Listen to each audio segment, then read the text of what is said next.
Assalamualaikum warahmatullahi wabarakatuh, Ustazah. Waalaikumsalam warahmatullahi wabarakatuh. Bagaimana kabarnya hari ini, Ustazah? Alhamdulillah, Mas Ishak. Semoga Mas Ishak juga dalam keadaan sehat. Amin. Telur-telur Victor yang menyimak kita pada pagi hari ini juga dalam keadaan sehat walafiat beserta seluruh keluarga dan diberkahi semua urusan kita. Amin, amin, amin. Panjenengan juga, Ustazah, mugi-mugi panjenengan beserta keluarga juga sebegitu juga. Amin, amin. Nah. Baik, Ustazah. Kali ini generasi strawberry sangat jarang sekali orang mendengarkan apa sih generasi strawberry tersebut. Oh ya. Luar biasa sekali. Bagi bagi kita yang nggak aktif di sosmed, mungkin memang agak-agak nggak ngerti ya istilah generasi strawberry, generasi sandwich ya. Generasi generasi yang dikatakan generasi yang lemah, yang kelihatannya strawberry itu mewakili buah yang kalau dilihat itu kayaknya ranum, kayaknya wah anaknya kayaknya keren, tampilannya keren. Kreatif, gitu ya. Enggak, secara fisik juga kelihatannya itu dandanannya wah penuh dengan barang-barang branded mungkin ya. Dia kelihatannya pokoknya seperti yang sangat berkualitas begitulah ya. Kelihatan ranum, kelihatan mengkilau gitu ya. Tapi begitu kesenggol dikit gitu, ibaratnya buah tadi strawberry itu ya langsung jatuh. Langsung seperti tidak punya kemampuan untuk mempertahankan dirinya sedikit pun ya. Jadi ini digunakan kata-kata generasi strawberry itu untuk mewakili anak-anak muda yang posisinya atau kualitas dirinya itu gampang banget jatuh, gampang banget menyerah gitu. Mudah sekali berputus asa, sedikit-sedikit kena mental ya, sedikit-sedikit bunuh diri. Sedikit-sedikit merasa butuh healing ya. Orang yang dianggap menurut dia itu kok nggak sesuai dengan dirinya gitu ya. Dia kemudian labeling dengan nyebelin ya, menyebalkan, dicap toksik, bahkan orang tuanya kalau kemudian menurut dia itu nggak cocok sama dia, itu dia kemudian juga akan mengatakan seperti itu. Toksik untuk toksik siapapun itu, enggak hanya orang tuanya ya, siapapun itu. Ada lagi juga istilah kita menyebutnya atau dikenal juga dengan istilah generasi duren. Ada saja ini ya. Generasi duren itu kelihatannya keras gitu ya, keras, kasar di luar kulitnya, tapi begitu dibelah, dipencet ternyata lembek. Buahnya tuh lembek. Ini untuk mewakili generasinya seperti apa, bahwa di dunia maya itu ya, sosmed itu kelihatannya besar mulut, kayaknya pemberani, sedikit-sedikit nantangin orang gitu ya, misalkan ya, komen sana sini kayak jagoan bener.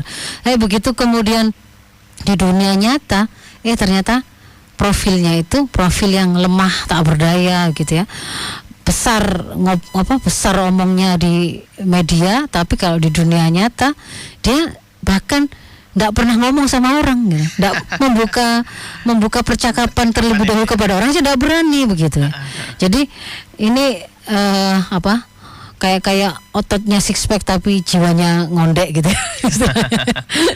Jadi itu istilah strawberry durian. Ada lagi yang kemudian hari ini dikenal dengan istilah generasi sandwich. Generasi sandwich ini juga mewakili generasi yang hari ini sering disebut mungkin tahun 79 atau sampai 81 ke bawah gitu ya, yang kemudian mereka disebut sebagai generasi yang merasa beban hidupnya itu berat, dia terhimpitkan atas bawah, makanya dikatakan strawberry sandwich ya. Dua kali. Dia harus nanggung beban orang tuanya gitu, harus ngurusin orang tuanya yang sudah dalam masa usia tua, tapi pada saat yang sama dia merasa hidupnya hari ini tuh perlu banyak tekanan-tekanan, tuntutan-tuntutan ekonomi yang membuat mereka rasanya kayak kecepit pada dua keadaan. Nah, ini adalah fenomena yang kita saksikan hari ini. Kalau realnya bahasa di dunia nyata gitu ya, fenomena di dunia nyata. Kalau ibu-ibu ada yang misalkan mikrofon saya kayaknya enggak ya, stabil ya. Stabil. Kalau kemudian kita ada di dunia nyata, mungkin ibu-ibu kalau bergabung di grup-grup, misalkan grup-grup wali murid ya, murid anak-anak SD, SMP, SMA gitu ya. Bahkan SMA juga orang tuanya digrupkan gitu ya, sampai SMA orang tuanya digrupkan. Kita menyaksikan di grup itu segala hal itu orang tuanya yang nanyakan. Misalkan besok ulangannya apa, besok ada tugas apa yang dikumpulkan, barangnya ketinggalan minta tolong ke gurunya, atau orang tuanya nanya ke orang tua yang lain gitu kan ya. Mereka yang sibuk nguruskan anaknya, urusannya tadi. Kalau kemudian misalkan salah kostum gitu ya, salah seragam, salah seragam itu kayaknya yang kemudian kena mental atau kemudian depresi orang tuanya gitu ya. Nah, padahal itu fenomena yang kalau kemudian kita bandingkan dengan diri kita saja. Mungkin saya sama Mas Ishak ini juga beda generasi ini ya. Beda generasi. Saya selesai kuliah sekitar menjelang 25 tahun yang lalu ya. Kalau Mas Ishak mungkin baru-baru ini ya. Baru-baru ini kita berbeda berapa satu generasi mungkin ya, hampir satu generasi. Ya, jadi kalau kemudian dulu gitu ya, kalau kita namanya sekolah ya, nyiapkan peralatan sekolah, buku sesuai dengan pelajaran, alat tulis, seragam, kelengkapannya, ya itu tanggungan sang anak. Apalagi kalau kemudian sekolah kita jauh gitu ya, SMP, SMA mungkin sudah mulai jauh, ada yang mulai naik motor, ada yang mulai naik bemo gitu kan.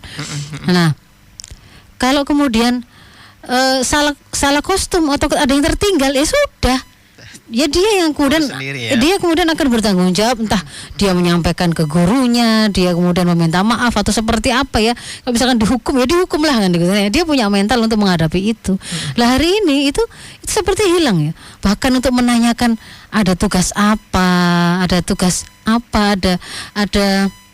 PR apa, terus kemudian bagaimana cara mereka menyelesaikannya, itu terus hari ini kepada orang tua.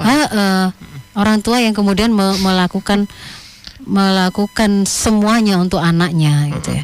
Nah, kalau kemudian kita coba analisa ini keperluan kita untuk membahas ini, mengangkat ini untuk apa sih ya? Ini tentu kan menjadi keprihatinan kita semua ya. Karena pada faktanya nanti di lapang itu sampai pada level anak-anak kita itu ternyata sampai jatuh pada mudahnya mereka bunuh diri. Kalau yang masih selamat gitu ya, masih selamat itu mereka mengira dengan healing yang mereka lakukan itu kemudian mereka masih bisa survive ya. Jangan bayangkan healing itu seperti kalau saya dulu healing itu ya mungkin hanya dengan jalan-jalan melihat alam sekitar gitu aja yang ada di dekat-dekat kita gitu aja sudah cuci mata, sudah merupakan sebuah hal yang menyegarkan. Nah, kalau mereka ini gambaran healingnya itu ya, misalkan ini kita ambil kalau ini di Jawa Barat gitu ya. Dia healingnya itu pergi ke puncak ya, ke puncak, ke Bogor gitu ya, yang membutuhkan waktu mungkin bisa jadi sampai 6 jam, 5 jam gitu, sampai di atas itu dia harus berjuang melawan macet ataupun apapun lah itu ya, sampai di sana hanya untuk minum kopi ya. Nah, nanti turun lagi habis itu. Nah, kalau kemudian hanya ngejar minum kopi sampai segitunya gitu ya, dan dianggap itu sebagai sesuatu yang akan menghilangkan rasa lelahnya, akan menguatkannya kembali, maka itu menjadi sesuatu yang harusnya kemudian mengusik kesadaran kita. Kok bisa gitu loh ya, kok bisa malah megel kabeh, itu kan sebenarnya malah capek semua itu ya. Terus kemudian itu dijadikan hanya minum kopi ke sana itu, terus kemudian itu kemudian menjadi sesuatu yang menyegarkan gitu ya. Kenapa kok kemudian tidur gitu ya, tidur berkualitas itu kemudian tidak menjadi sesuatu yang menurut mereka itu satu kenikmatan yang cukup membuat segar gitu ya. Ada apa gitu ya, kenapa harus beli makanan ini, kenapa harus beli kopi merek ini supaya kemudian bisa terasa bermakna hidupnya gitu. Itu harus menjadi sebuah perhatian kita. Lebih lanjut akhirnya kemudian memang kita menyaksikan anak-anak kita ini generasi stroberi, generasi durian ini tadi itu, jangankan berpikir tentang bagaimana berkontribusi pada peradaban umat manusia gitu ya, bagaimana kemudian membantu penyelesaian persoalan-persoalan di tengah masyarakatnya, mereka ya justru menyelesaikan masalahnya sendiri saja loh, tidak sanggup begitu ya. Jadi kita nggak berpikir bagaimana kemudian mereka bisa menjadi agen perubahan di tengah masyarakat atau agen kebaikan di tengah masyarakat, bahkan untuk menjadi berusaha untuk jadi orang baik saja, itu ternyata hari ini mereka sendiri kayak kesulitan banget begitu ya. Mereka kesulitan tetap ada pada profilnya sebagai seorang muslim yang kuat ketika bertemu dengan teman-temannya yang arusnya itu melakukan free sex, yang arusnya itu kemudian track-trackan, yang arusnya mereka itu mulai coba-coba menjadi LGBT dan seterusnya. Jadi lemah gitu loh. Dan ini tentu nggak boleh kita biarkan. Kalau kemudian kita biarkan, artinya kita kehilangan generasi. Kalau kita kehilangan generasi penerus, itu ancamannya adalah kita kehilangan peradaban di masa depan. Kita kehilangan harapan untuk kebaikan di masa depan, kan begitu. Maka kita mengangkat topik ini untuk kemudian menjadi renungan buat kita semua, orang tua, para guru, orang-orang yang mereka termasuk para penanggung jawab pendidikan, termasuk di sini adalah sekolah kan ya, termasuk di sini adalah masyarakat, dan termasuk di sini adalah negara. Sebenarnya dari mana sih lahirnya generasi strawberry yang seperti itu, yang mudah mental, yang sedikit-sedikit merasa butuh flexing, sedikit-sedikit overthinking ya. Begitu ketemu dengan satu masalah tertentu saja, itu sudah pikiran sudah kemana-mana gitu ya. Jadi misalkan dia menghadapi situasi, misalkan orang tuanya kemudian bercerai gitu ya, atau kemudian ibunya kemudian atau orang tuanya mengatakan bahwa kita harus pindah sekolah, kita harus pindah kota, pindah rumah karena mungkin karena kontraannya habis atau karena apa begitu, situasi tertentu. Itu sudah dia seperti kehidupan di depannya itu seperti sudah tertutup ya, sudah berakhir semuanya. Seperti tidak ada harapan apapun lah yang kemudian bisa kemudian dia sebut sebagai bagian dari hidupnya gitu ya. Jadi kayak mudah sekali robos, mudah sekali runtuh gitu ya. Bangunan apapun yang dia punya itu seperti sangat mudah sekali runtuh. Nah, ini harus kita telusuri dari mana sebenarnya kelemahan ini tuh berasal. Nah, kalau kemudian kita, artinya ini Ustazah, kita sebagai panjenengan, orang-orang yang sekarang menjadi orang tua ini juga bertanggung jawab penuh ya untuk kelangsungan generasi selanjutnya, begitu ya. Jadi mereka tidak hanya diam saja dan memperhatikan saja, tapi mereka juga harus mempunyai perubahan kepada generasi selanjutnya, bukan begitu, benar? Iya, jadi tidak boleh hanya sekedar kemudian mengatakan memang generasi hari ini beda dengan kami dulu ya. Terus kayaknya nuansa itu hanya nyalahkan saja gitu ya. Ya memang beda hari ini anak-anak lembek.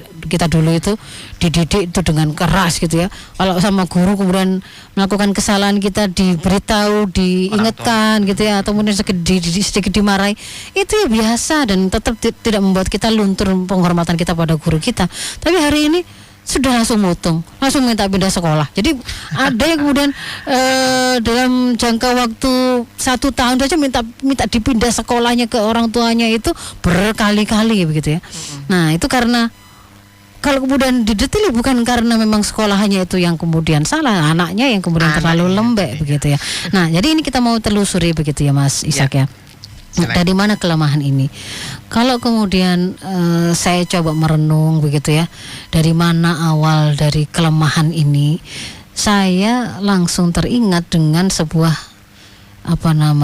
sebuah keyakinan. Kalau seorang mukmin itu sebenarnya harusnya dia itu tidak pakai ada kesasar begitu ya, untuk kemudian berjalan lurus, menempuh langkah yang benar. Itu kalau dia itu benar-benar menjadikan tuntunan Islam, rambu-rambunya Islam ya, lampu yang atau petunjuk yang diberikan oleh Islam itu sebagai guidance-nya. Sebenarnya dia itu tidak akan perlu kesasar untuk kemudian pernah merasakan jatuh, pernah merasakan terperosok ke dalam sebuah kemaksiatan atau kesalahan ya. Sebenarnya begitu idealnya. Nah, kalau kemudian kita cermati sebagai seorang mukmin itu sebenarnya ada satu konsep dasar ya tentang kekuatan ini yang kemudian seharusnya sudah dimiliki oleh siapapun mukmin itu, yaitu bahwa segala kekuatan apapun ya, kelebihan apapun, kemampuan apapun, potensi apapun yang ada di kehidupan kita itu sumbernya Sumber dari segala sumber kekuatan itu adalah Allah. Ya. Jadi kalau menurut saya, kalau sampai ada anak sampai dia melihat bahwa kekuatan terhebat itu terletak pada orang tuanya atau gaji orang tuanya. Ya. Di dunia ini yang paling hebat orang tuanya dan gaji orang tuanya, misalnya begitu. Artinya dengan gaji orang tua yang cukup atau kekayaan orang tua, itulah dia merasa dia pasti bisa sekolah, pasti dia bisa mendapatkan memenuhi kebutuhannya, pasti dia akan mendapatkan penghormatan dan seterusnya.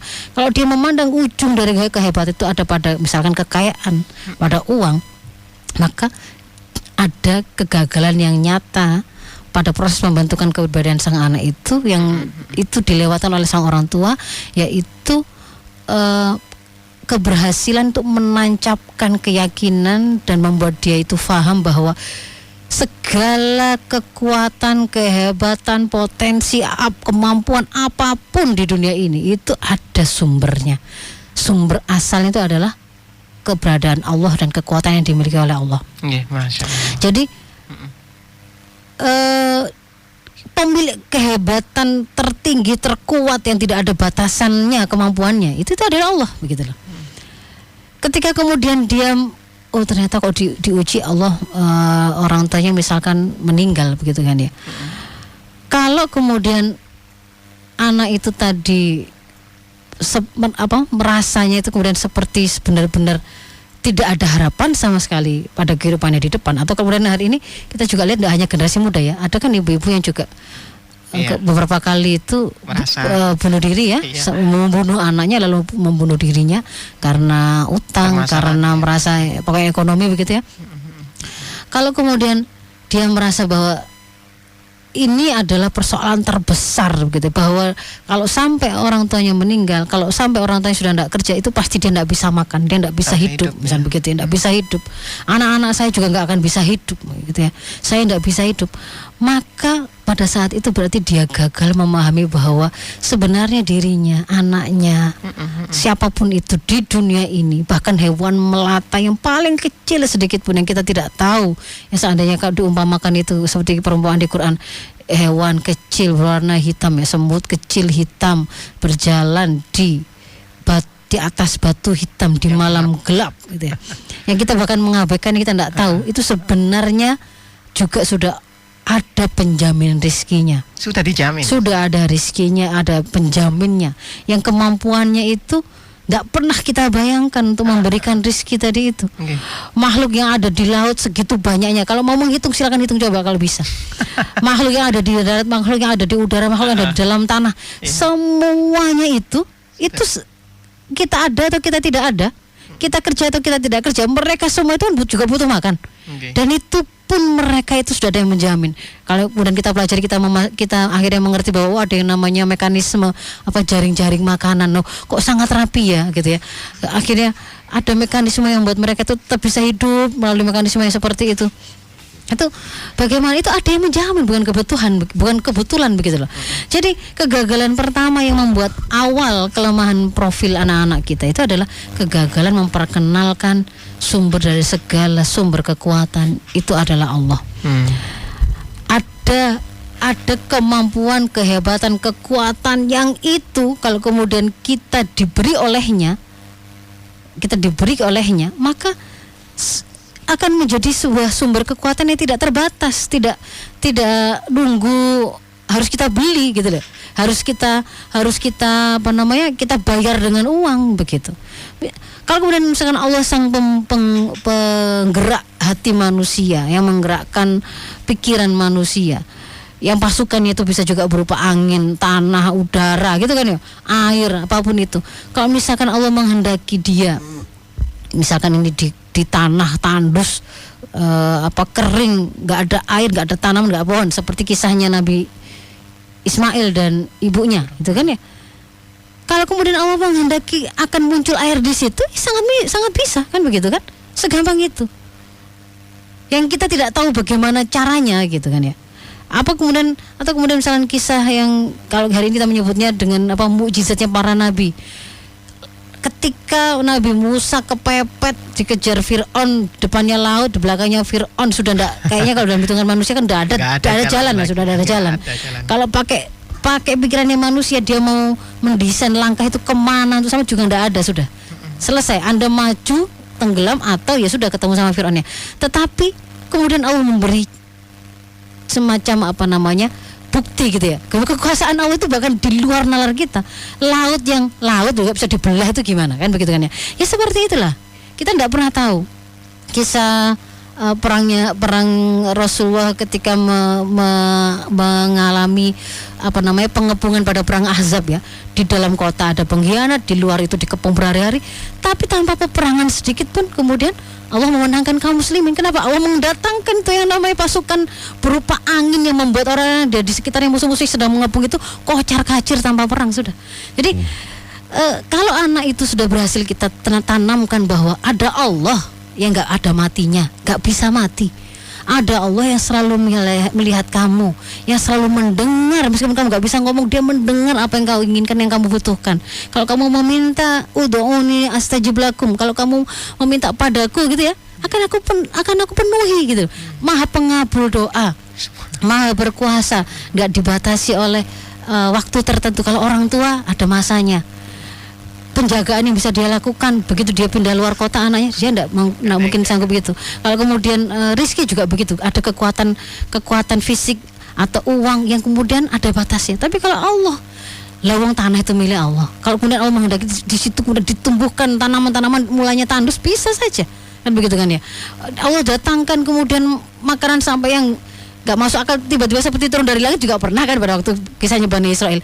Jadi harus sampai benar-benar tertransfer gitu keyakinan bahwa ada Allah sebagai sandaran atas segala kekuatan yang kau butuhkan. Jadi kalau kemudian kamu menghadapi situasi lemah atau kesulitan, itu jangan sandarkan pada hanya kemampuanmu saja atau kekuatanmu saja atau kekuatan orang tuamu saja. Mereka terbatas. Tetapi kalau kemudian kamu ingat ada Allah itu selalu mendengar permintaan hambanya, selalu kemudian mengabulkan permintaan hambanya, atau kemudian Allah menundanya dengan sesuatu yang lebih baik atau menggantinya dengan sesuatu yang lebih baik. Keyakinan itu akan membuat dia merasa dia punya harapan gitu loh, dia akan kuat. Tapi kalau kemudian ya itu tadi, pokoknya apa yang ada di depan mata dia saja tadi, dan itu hanya sebatas kekuatan sifatnya materi, maka dia akan sangat rapuh ya. Itu mungkin kelemahan yang pertama ya. Orang tua gagal memahamkan akidah, itu persoalan akidah ya. Kemudian yang kedua, bisa jadi ini juga ya memang awalnya berasal dari kegagalan orang tua. Kegagalan orang tua menanamkan dan memahamkan kepada sang anak mana sesuatu yang besar, mana sesuatu yang kecil, sampai dia tidak bisa membedakan sesuatu yang besar dan sesuatu yang kecil. Kalau seseorang itu adalah bermental besar, maka dia akan memandang bahkan persoalan besar pun itu sesuatu yang kecil untuk dia itu bisa ikhtiari untuk dia perjuangkan, untuk dia hadapi. Tetapi kalau dia itu sejak awal mentalnya kecil, memandang apapun di luar itu akan menjadi besar. Ya dioloin temannya, naik sepeda, nggak naik mobil gitu misalkan, kok naik motor nggak keren, itu dia anggap sebagai sesuatu yang besar, karena dia gagal difahamkan, memiliki pemahaman yang benar tentang sesuatu yang besar dan kecil itu. Kalau kemudian anak itu sudah ngerti mana yang itu ranah qadha atau takdir dari Allah, yang itu bukan nggak ada cawe-cawenya tangan dia untuk menentukan, tapi semata-mata itu adalah kehendak Allah, yang Allah juga tidak akan menghisapnya, tidak akan menanyakannya gitu kan ya. Maka kan yang dimintakan hanya dia itu meyakini itulah yang terbaik. Bagaimana kemudian dia terlahir sebagai orang yang berkulit hitam kah atau putih kah, rambut kriwil ataukah lurus kah, mata sipit atau mata besar kah gitu ya. Itu ketika dia sudah bisa meletakkan dengan benar mana yang itu memang ranah amalnya Allah, sehingga itu bukan kesalahan saya dan saya tidak perlu risau dengan hal itu, dan mana itu ranah ikhtiar. Kalau ranah ikhtiar berarti yang dinilai oleh Allah adalah ikhtiarnya, bukan semata-mata hasilnya, tapi bagaimana ikhtiarnya sudah sesuai dengan tuntunan syara ataukah tidak, maka dia akan bisa membedakan. Dia nggak akan putus asa untuk hal-hal yang itu memang bukan amal dia gitu loh, bukan ranahnya dia. Sampai akhirnya kemudian gara-gara dibully persoalan rambutnya yang krebo gitu ya, dia sampai depresi. Nah itu berarti ada sebuah kegagalan juga dari orang tua untuk laki-laki ini masalah akidah gitu ya. Karena di beberapa episode yang lalu saya sudah sampaikan kekuatan atau hal pertama yang menguatkan anak itu adalah akidah.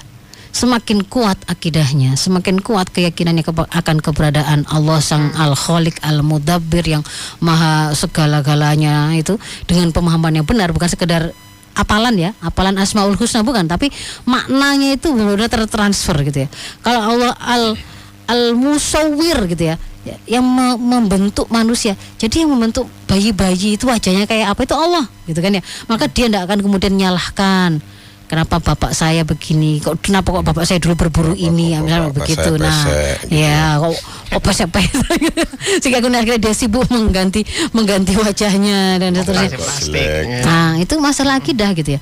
Nah, jadi kegagalan dalam mengajarkan apa yang sesuatu yang kecil, apa sesuatu yang besar. Sesuatu yang besar itu adalah sesuatu yang penting, itu adalah segala hal yang bisa mengarahkan dia untuk bisa menjalankan misi hidupnya, yaitu tujuan dia dihidupkan oleh Allah kan untuk beribadah kepadanya. Nanti dia akan bertanggungjawabkannya. Maka semua yang mengarahkan dia pada kemampuan dia, keberhasilan dia melaksanakan tugas tersebut, itulah hal yang besar. Sementara kalau hal-hal yang itu justru menjauhkan dia dari jalan tersebut atau malah menghalangi dia dari jalan tersebut, itu tuh adalah hal remeh, hal kecil yang nggak perlu dia pusingkan, gitu ya. Nah, termasuk di sini adalah dia akan bisa meletakkan mulia tidak mulia itu dengan tepat ya, hebat tidak hebat, keren tidak keren dengan tepat. Karena hari ini arus besarnya ini kan sistem kapitalisme sekuler yang meninggalkan akhirat gitu ya, hanya bersifat keduniaan saja. Akhirnya kan memang menjadikan materi itu ukuran kehebatan, ukuran kekuatan, ukuran kemuliaan. Itu memang akhirnya membuat orang-orang yang merasa tidak memiliki, tidak seberuntung sultan-sultan dalam hal perolehan materinya, dia seperti orang paling menderita, dia merasanya begitu. Sepertinya dia tidak akan mungkin berbahagia kalau tidak seperti Raffi Ahmad yang semua, yang bajunya itu mungkin ya gitu kan ya kan, atau mobilnya itu, mainannya, koleksinya adalah mobil-mobilan sungguhan ya, bukan koleksi Hot Wheel kecil-kecil enggak, tapi sungguhan misalnya begitu. Kalau kemudian enggak seperti itu, kayaknya level bahagia itu ditentukan oleh itu, sehingga akhirnya kemudian dia dianggap penting itu sibuk di situ. Akhirnya kemudian dia sama sekali dia tidak sholat, dia tidak mengenal bagaimana cara hidup bersama Islam, dia tidak mengenal bagaimana cara bergaul dalam Islam, bagaimana kemudian menjadi seseorang yang seharusnya bermanfaat di tengah masyarakat, itu hilang gitu loh. Nah, akhirnya yang namanya gaya hidup yang muncul itu apa? Flexing. Karena orang merasa hebat itu kalau dia berhasil makan produk merek tertentu, punya barang branded tertentu. Karena itu capaian tertinggi, maka dia gak akan rela kalau itu tidak diketahui orang. Maka kemudian muncullah budaya pamer itu hari ini. Budaya pamer itu satu sisi kayaknya menghebatkan orang yang pamer, tapi pada saat yang sama itu juga menimbulkan persoalan, tekanan bagi orang yang tidak seberuntung mereka. Dan itu sebenarnya tidak sehat, ya kan? Akhirnya kemudian apa?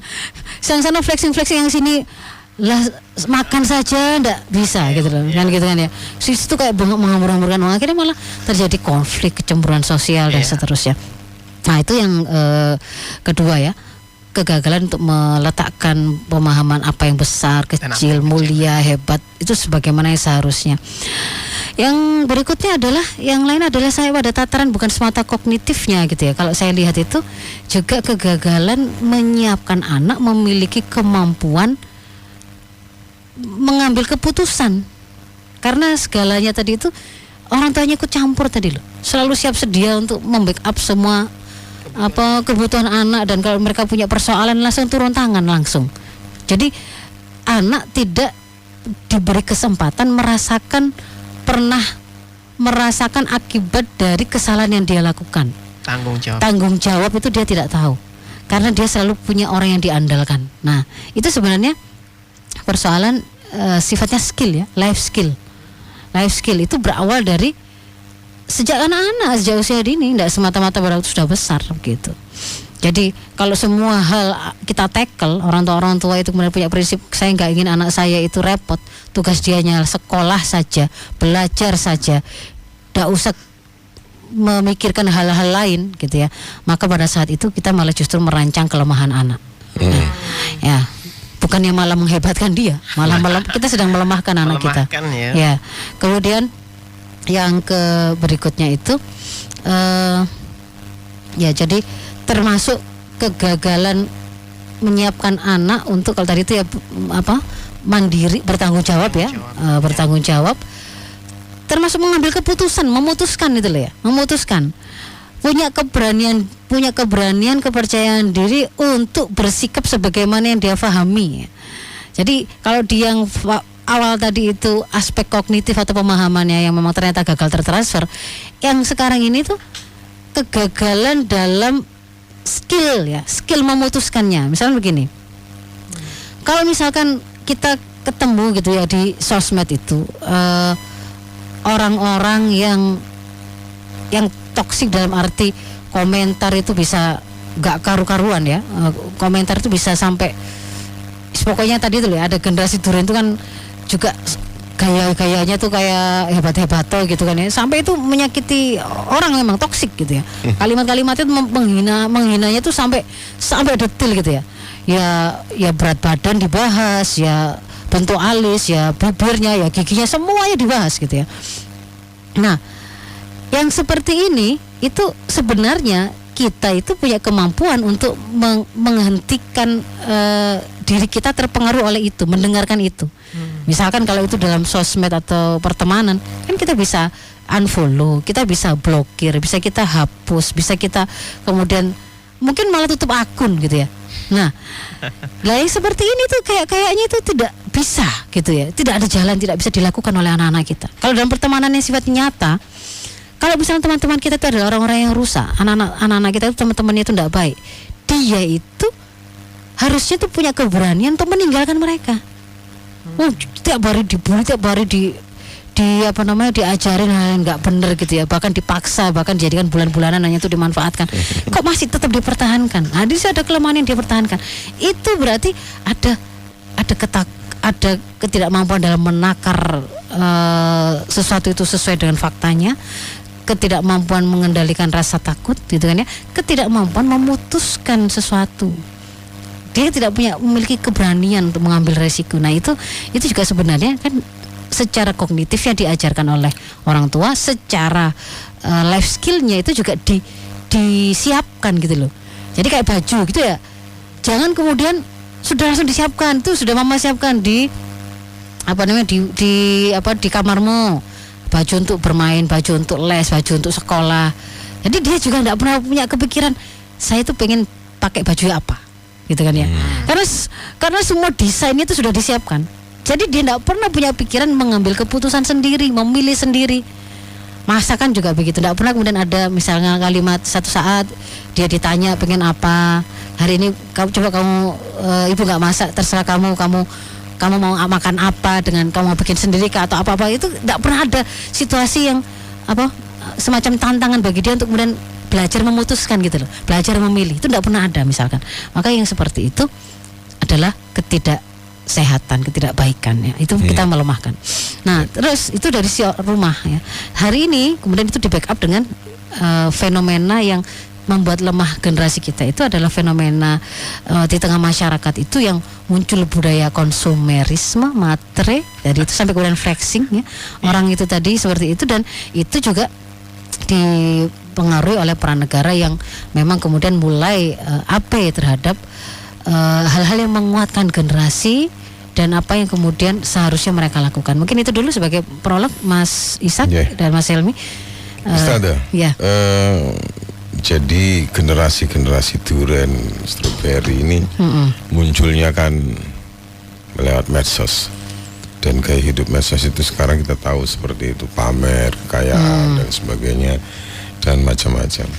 Kalau kita kembali kepada zaman orang tua dulu dan orang tua sekarang, kalau dikomparasi dibandingkan, orang tua dulu kuat katanya begitu ya. Mungkin secara ekonomi tidak sekuat sekarang. Semangatnya barangkali kemudian menanamkan hal-hal yang baik kepada anaknya. Nah, orang tua sekarang justru memanjakan anak-anaknya, kemudian nuruti apa yang menjadi kemauan anaknya, dan kalau tidak bisa menuruti malah justru orang tuanya gelisah, merasa bersalah.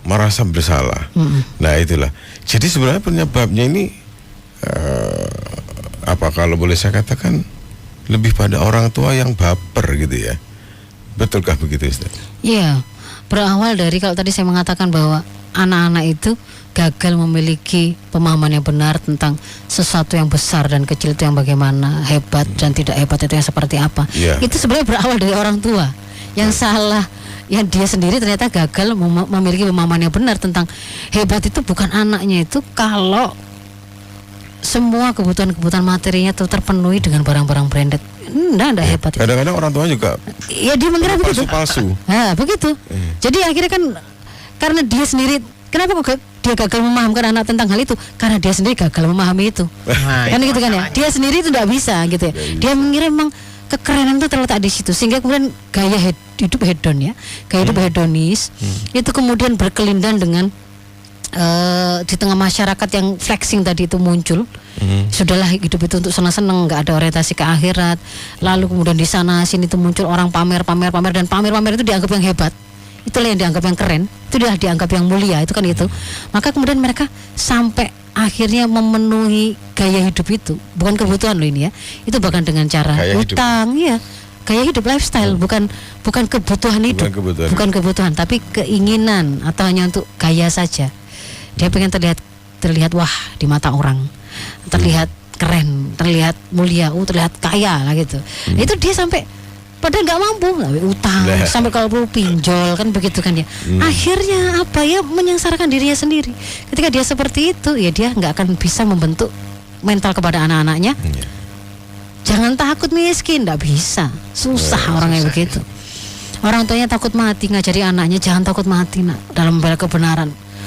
Itu nggak bisa gitu loh. Itu transfer ya. Transfer mafhum sampai pada sikap mental itu bisa diteladankan oleh orang tuanya. Kalau dia bukan orang yang seperti itu, sulit mengajarkan itu. Jadi yang perlu didandani orang tuanya apa anaknya nih? Iya, berawal dari orang tuanya.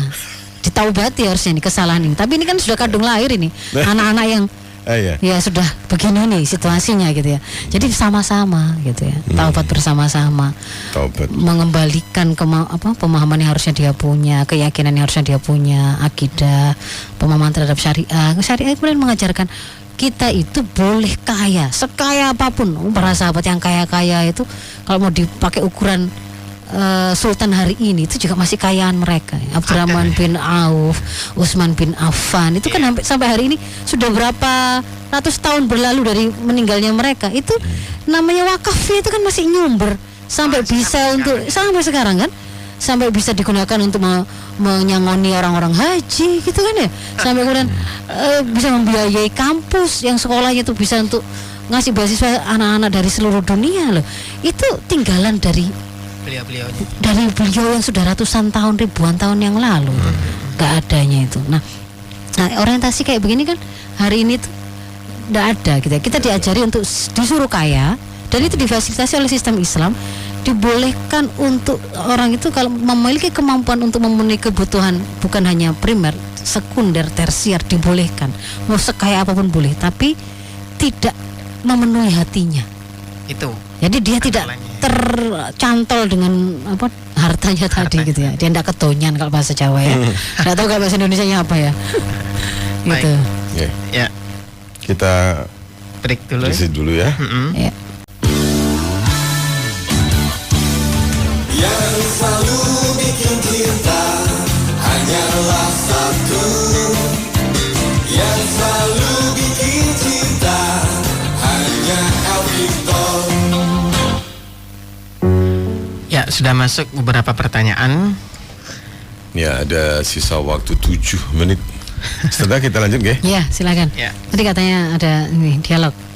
Ya, ada pertanyaan ini Ustazah dari Ibu Ika Sidoarjo. Assalamualaikum warahmatullahi wabarakatuh. Assalamualaikum. Mau tanya Ustazah, saya punya anak sekarang kelas 6. Anak saya ini kalau tidak saya dampingi saat belajar, anak saya prestasinya pasti turun. Kenapa saya tidak bisa mendampinginya? Karena saya juga mendampingi adiknya yang kelas 2. Nah, bagaimana sih mengatasi kakaknya yang kelas 6 ini? Matur suwun. Ya, kelas 6 itu berarti usia sekitar 12 tahun ya. Ya. 13 tahun bahkan ya. Jadi itu sebenarnya masa menuju ke usia mukallaf ya. Dia sudah, anak-anak kita itu sejak usia sekitar 7 sampai 10 tahun itu sebenarnya sudah sampai pada kemampuan mumayyiz ya. Dia sudah bisa diajak memahami sesuatu. Makanya dia di situ sudah juga relatif mandiri ya. Dia sudah tidak dalam masa haldonah. Dia relatif mandiri dan bisa menentukan sendiri untuk mengurusi dirinya untuk hal-hal yang itu dalam kemampuannya, seperti menyiapkan persiapan untuk sekolahnya sesuai dengan mata pelajaran untuk besok, seragamnya, tugas-tugasnya itu sudah bisa. Kita cuman mungkin membantu mereka dengan pengawasan dan peringatan, tapi tidak seperti di usia dini yang itu kita harus melaksanakan, mengurusnya sendiri gitu ya. Usia dini memang adalah usia pelayanan, tapi kalau sudah 7 tahun kedua itu justru pendisiplinan. Nah, proses itu harusnya yang dilakukan oleh ibu tadi gitu ya.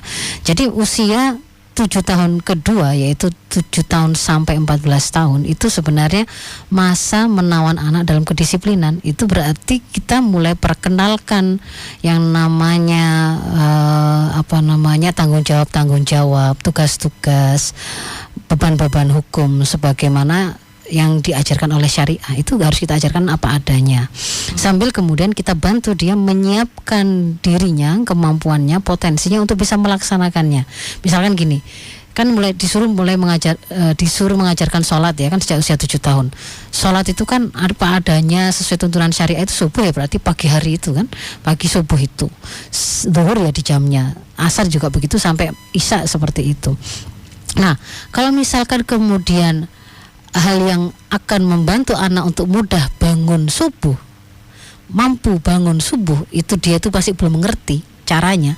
Maka orang tua di situ yang kemudian mendesainkan atau membantu anak dengan cara mengatur jadwalnya. Jam 9 sudah harus tidur. Kita hitung itu berarti dia pada waktu kita bangunkan subuh misalkan jam 5, itu sudah mencukupi. Sudah lebih dari 7 jam tidurnya, 8 jam cukup. Dan pada waktu kemudian itu kita bangunkan, kita tega karena sebenarnya kebutuhan tidurnya sudah tercukupi. Nah, lalu kemudian bagaimana cara membangunkannya supaya dia merasa ringan, merasa tidak berat begitu kan ya. Macam-macam di situ yang kemudian bisa kita lakukan dan boleh gitu ya. Awal-awalnya mungkin dengan pijatan, mungkin dengan bisikan-bisikan menyemangati yang menghebatkan, anak keren, anak soleh, anak pejuang subuh luar biasa. Sudah disiapkan ibu susu coklatnya panas, airnya juga enak, segar. Kalimat-kalimat yang memotivasi, membuat bangkitnya merasa ringan, merasa semangatnya dia. Nah, itu contohnya, tapi dia tidak kemudian dibebaskan dari enggak usah bangun, enggak boleh. Nah, jadi tugas kita itu sebenarnya mulai memperkenalkan dia apa sih tanggung jawabnya. Lalu kita bantu dia. Kita bantu ya, bukan mengambil alih untuk melaksanakan tanggung jawab ya. Bukan gini, wis gak usah sholat, wis gak usah nyiapkan buku, tak siapkan aja, wis tidur gitu ya. Enggak, tapi kita memperkenalkan tanggung jawab dia itu menyiapkan bukunya. Kalau dia merasa berat di mana? Ibu temani di sini. Tapi dia yang menyiapkan. Kalau dia itu mau belajar tapi karena masih ada banyak yang perlu dia tanyakan, ditemani sama ibu. Tapi bukan ibu yang ngerjakan PR-nya. Nggak masalah. Tapi kemudian tidak harus membacakan. Kalau misalnya umurnya sudah 12 tahun, 6 tahun, sekolah kelas 6, itu membaca nggak harus dibacakan sudah. Kalau dibacakan tuh ya kalau kelas 1, kelas 2 gitu kan. Yang masih kosakatanya mungkin masih kurang sehingga ada banyak yang perlu ditanya. Nah, kalau sudah kelas 6 itu kelas tertinggi di SD-nya, ya dia sudah bisa baca sendiri, bisa ngerjakan sendiri, mencari jawaban dari buku paketnya misalkan begitu. Tetapi karena dia butuh ditemani, nggak apa-apa kita ada di situ sambil ngajarin adiknya. Nah, jadi yang dilakukan itu tetap memberi tanggung jawab, tetap kemudian kita kuatkan dengan menginstal pemahaman yang benar tentang tanggung jawab itu pada saat yang sama, yang sekiranya bisa menguatkan dia, membantu dia. Kalau memang dia belum punya kemampuan dalam hal ini, itu yang kita bantu, gitu ya. Ada sifat tego-tegoan juga harus ada itu ya. Kalau sudah kita ingatkan, sudah kita bantu gini ya, ayo bukunya udah disiapkan belum? Kita kan mengingatkan. Kemarin malam kita sudah bilang jangan lupa nyiapkan bukunya. Usai pagi, aku belum nggak sempat nyiapkan bukunya, ini udah mau berangkat ya. ayo sekarang ditemani ibu gitu ya. Habis itu kemudian dia dengan kurang teliti lalu kemudian menyiapkan, kita sudah mungkin pertama kedua kita sudah pernah memeriksa ulang. Oh ada ketinggalan ini, ada ketinggalan. Tapi kalau kemudian sudah waktunya menurut kita dilepas, ya sudah disiapkan, ya sudah berangkatlah dia. Kalau kemudian ternyata dia pulang, ternyata dia ketinggalan, ibu sih nggak mau bantu mengecek atau bagaimana. Itu namanya resikonya, kan sudah diingatkan sama ibu. Kamu sudah punya kemampuan untuk menyiapkan tadi dengan tenang, dengan teliti. Sudah diingatkan juga, bahkan ditemani. Nah, gitu ternyata dia ketinggalan, ya nggak apa-apa. Itu kan pelajaran kan. Pelajaran itu kan tidak bisa ibu berikan kalau kamu tidak pernah merasakan. Oh ternyata ketika ada barang ketinggalan akhirnya saya merasa, aduh gimana ya, nggak bisa melaksanakan ini, nggak bisa mengerjakan itu. Nah, kerugian itu tuh merasa ada rugi di situ itu tidak bisa diteorikan kan? Iya. Ya. Sada. Iya. Waktunya juga ada. Waktunya habis ya. Yang penting tadi kita sudah memenuhi harapan. Ada pertanyaan yang sempat kita ini ya, kata Mas Ishak tadi ya kemarin diprotes itu. Tidak ada tanya jawab. Baik ya, 1 jam. Mohon maaf kepada penanya yang lain ya. Saya mohon maaf kalau ada hal kurang berkenan. Rasanya memang kayaknya itu kurang saja gitu ya. Kalau mau menjawab ini. Baik, Afu Minkum ihdinas siratal mustaqim. Assalamualaikum warahmatullahi wabarakatuh.